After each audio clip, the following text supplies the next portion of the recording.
Now on the APEC VIP hotline, cutting-edge training for the serious athlete, apecgo.com, the voice of the Dallas Cowboys, Brad Sham. How you doing, Brad? Good, Bryan. How are you? Doing very well, thank you. It was a year ago Wednesday that I did my very first show here on 99.3 Talk FM, and you were gracious enough to be one of our first guests, and I can't tell you how much I appreciate you coming on here almost a year to the day to help me celebrate the anniversary, so thank you very much. Well, happy anniversary. You're more than welcome. Thank you very much. We fooled them for at least a year anyway. I understand. All right. The big news coming out of Cowboys camp right now is the strict guidelines being drawn for Dez Bryant. What is your opinion? What do you think about these things, and how do you think it's going to work? Oh, how it works is up to Dez, but it's unusual. But Dez's background is unusual. It's one of the most troubling that I've ever encountered. And I think that he has to be on a short leash. He needs structure in his life. They're making an extraordinary gesture to try to both help him as a person and keep him employed. And let's be realistic. If he was not an unusual football talent, they wouldn't be giving him this particular opportunity. But he is, and they are. And so I kind of applaud him for it. And it seems that Dez wanted this. What does that say for him?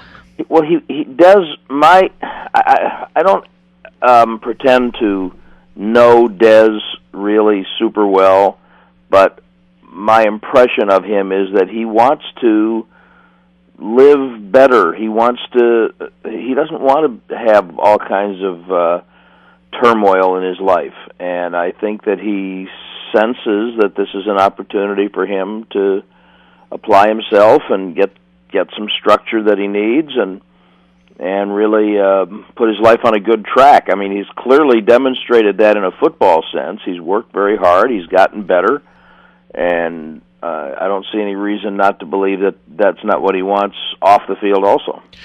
How concerned should the Cowboys be with the physical issues with the patellar tendonitis in his knee? Well, I don't think they think that it's something that's going to be overwhelmingly troubling. Tendonitis is, something that you got to manage, but it's something that you can manage. And he's moving around pretty well. I think he'll, if he doesn't have any kind of setbacks, he looks to me like he'll be ready to play in New York next week. Normally, Game 3 of the exhibition season is the dress rehearsal, and then a team usually knows pretty much who's going to be on the roster.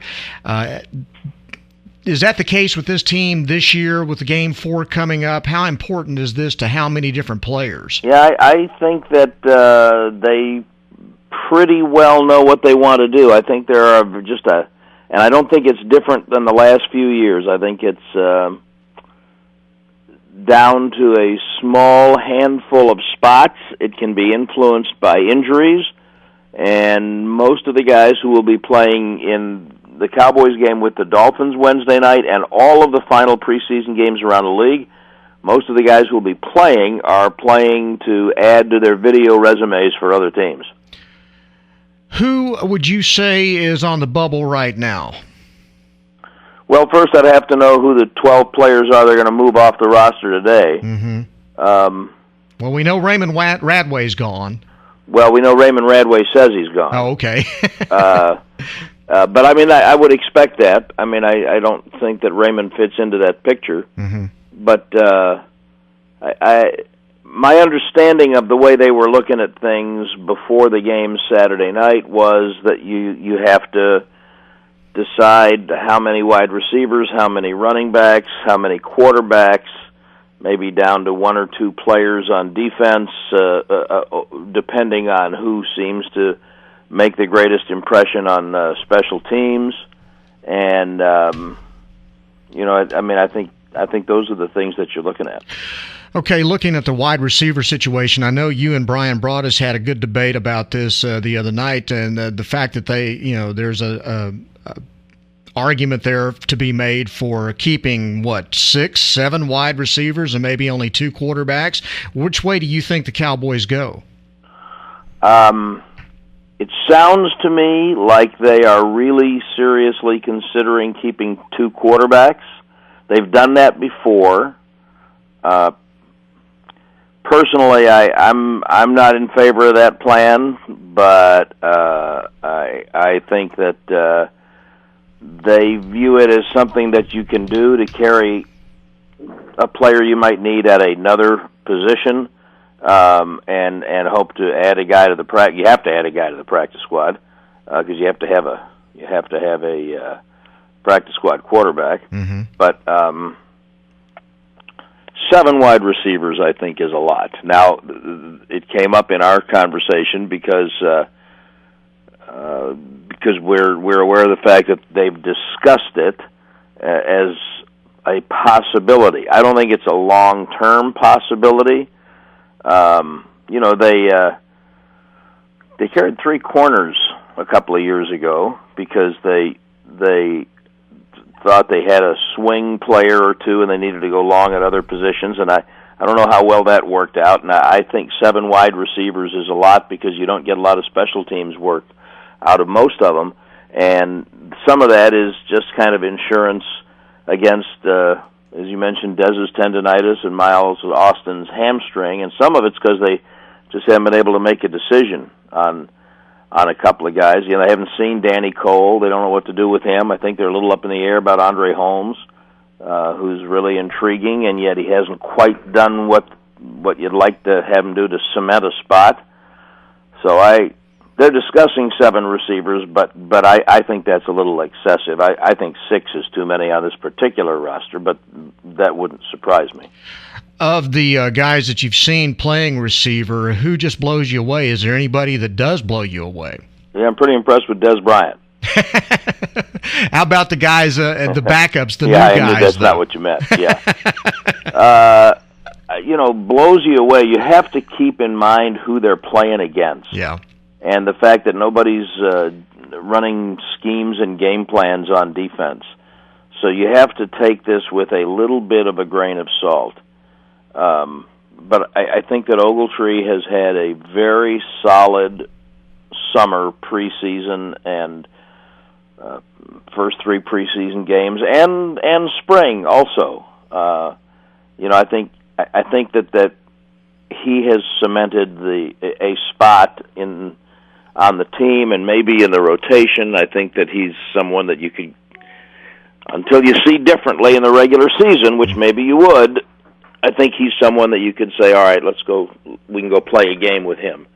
I'm really intrigued by Beasley, but you have to see him against better competition to see if he can keep getting open like this. Dwayne Harris has been good. Jimmy Robinson, the wide receivers coach, was talking about the improvements in Harris in minicamp. He thought he came back stronger, more sculpted, experience having helped him. So they've kind of been looking at him positively since the spring. But blown away is a pretty strong way to put it. You have to see him go play the Giants and the Eagles and some people before you get blown away.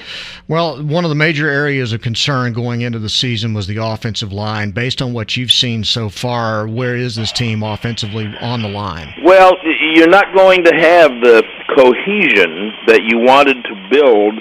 You wanted to put 5 guys out there and let them have 6 or 7 weeks of playing together, and you're not going to have that, and that's not good news. But they can't do anything about that. Injuries happen. I'm impressed more than I think I was prepared to be by Bernardo at right guard. Livings is getting himself healthy, but I think he'll be fine. And I thought David Arkin had a really good game the other night. Arkin was basically redshirted last year. So I think that what he's done, presuming that Phil Costa's ready to play and plays well and holds on to his job, I think that what Arkin has done has been able to give them a guy who they can now know can play center, so they can dress him for every game, and Bernardo can also can also play center, and so they may have a little more depth than they knew about to begin with. But in terms of the cohesion and feeling comfortable that they've settled their situation at center, I don't think they've done that because they haven't had the chance. What about defensively? That was another major area of concern. How do you feel about the work that's been done there to fix that? Yeah, looks well. They fixed it by getting better in personnel first. I mean, they had to be better at corner, and they're better. There's no question they're better. Now, Morris Claiborne's not going to jump right out and be, a superstar right away, I don't think, because he just hasn't been on the field very much. It's going to take him a little while, and, I understand that they play great defense in the SEC, and he is a top player. They also don't see some of the passing games in the SEC that he's going to run into in the NFL. So, whenever they get the Jenkins situation resolved, that'll be helpful because he's still a good player. But they're better at corner, and they're better at inside linebacker. So you have to start with good players. And after that, frankly, I'm just gonna have to see it. You can't, it's good to see production. It's good to see things in preseason that you think you want to see, but I don't know how much you can see a group of guys play a quarter 4 times or 3 times really, or maybe a quarter twice and a half once, and say, now we're ready for the game plans we're going to get in the regular season, right, and the players that we're going to see in the regular season. I just don't think that's accurate. So I think you have to wait. I think you have to see what the Giants throw at them and see what the Seahawks throw at them. And I think they're better on defense than they were last year because they did have more time in the off season, and they do have some experience in the scheme, and I think they have some better players. But are they good enough? I don't know. We'll find out. Well, Brad, we really do appreciate you coming on. Again, thank you very much for this, and we want to remind everybody to be sure to listen to the Cowboys and the Dolphins on Wednesday night. This schedule's all over the road, isn't it? Well, yes, and they put the game on Wednesday night because the league put them with the Giants on Wednesday night, which they did because it was going to be one of the political conventions, and they didn't want to go up against the last night on Thursday, and so that's why they're playing Wednesday instead of Thursday to start the season, and that's why they're playing Wednesday instead of Thursday this week, and then it'll settle down a little bit. But I'm happy to be with you, and I congratulate you on your first anniversary on the air. Well, thank you very much, sir. And again, we love listening to you guys, and looking forward to a great season this year. Thanks, you very Brian. much. Appreciate it. Good talking to you. Brad Sham, the voice of the Dallas Cowboys on Bryan Houston Sports Radio Live on 99.3 Talk FM.